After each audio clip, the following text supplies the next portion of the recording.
ఒకప్పుడు కేరళ రాష్ట్రంలోని ఎడనీర్ అనే ఊరిలో ఒక పెద్ద మఠాధిపతి ఉండేవారు. ఆయన పేరు కేశవానంద భారతి. ఆ మఠానికి చాలా భూములు ఉండేవి. ఆ భూముల ద్వారా మఠం ప్రజలకు సేవలు చేసేది. విద్య, భోజనం, సహాయం లాంటివి చేసేది. ఒకరోజు కేరళ ప్రభుత్వం ల్యాండ్ రిఫార్మ్స్ యాక్ట్ తీసుకొచ్చింది. ఈ చట్టం ప్రకారం పెద్ద పెద్ద భూములు ఉన్నవారి దగ్గరనుంచి భూమి తీసుకుని భూమి లేని పేద రైతులకు పంచాలని నిర్ణయించింది. దీనివల్ల కేశవానంద భారతి మఠం భూమిని ప్రభుత్వం స్వాధీనం చేసుకోవాలనుకుంది. అప్పుడు కేశవానంద భారతిగారు, ఇది మా మఠం హక్కుల మీద దాడి, మా ఫండమెంటల్ రైట్స్ ఉల్లంఘించబడ్డాయి అని ఆయన సుప్రీంకోర్టులో కేసు వేశారు. ఈ కేసు చాలా ముఖ్యమైనది కాబట్టి భారత రాజ్యాంగ చరిత్రలోనే అత్యంత పెద్ద బెంచ్ 13 మంది న్యాయమూర్తులు ఈ కేసు విన్నారు.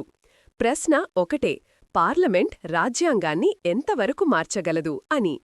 ప్రభుత్వం వాదనలు ఇలా ఉన్నాయి: మేము ప్రజల కోసం పనిచేస్తున్నాం, పార్లమెంట్కి రాజ్యాంగం మార్చే పూర్తి హక్కు ఉంది అని. కాని కేశవానంద భారతి వాదన, రాజ్యాంగాన్ని మార్చవచ్చు కాని దాని మూల స్వరూపం, బేసిక్ స్ట్రక్చర్ మార్చకూడదు అని. ఇరువైపుల వాదనలు విన్న తరువాత 1973 ఏప్రిల్ 24న సుప్రీంకోర్టు తీర్పునిచ్చారు.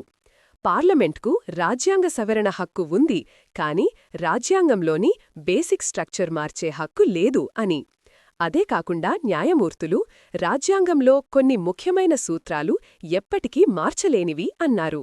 అవి democracy, rule of law, fundamental rights, supremacy of constitution, independence of judiciary. తరువాత కేరళ రాష్ట్ర ల్యాండ్ రిఫార్మ్స్ యాక్ట్ 1963 మరియు తరువాత వచ్చిన అమెండ్మెంట్ యాక్ట్స్ ద్వారా పెద్ద ఎస్టేట్లు, మఠాలు, దేవాలయాల దగ్గర ఉన్న అధిక భూములు తీసుకుని భూమి లేని రైతులకు పంచాలని నిర్ణయించింది. కేశవానంద భారతిగారు ఎడనీర్ మఠాధిపతి కావడంతో ఆ చట్టం ప్రకారం ఆయన మఠానికి చెందిన భూమిలో కొంత భాగం ప్రభుత్వం స్వాధీనం చేసుకుంది. Please subscribe to my channel for more videos.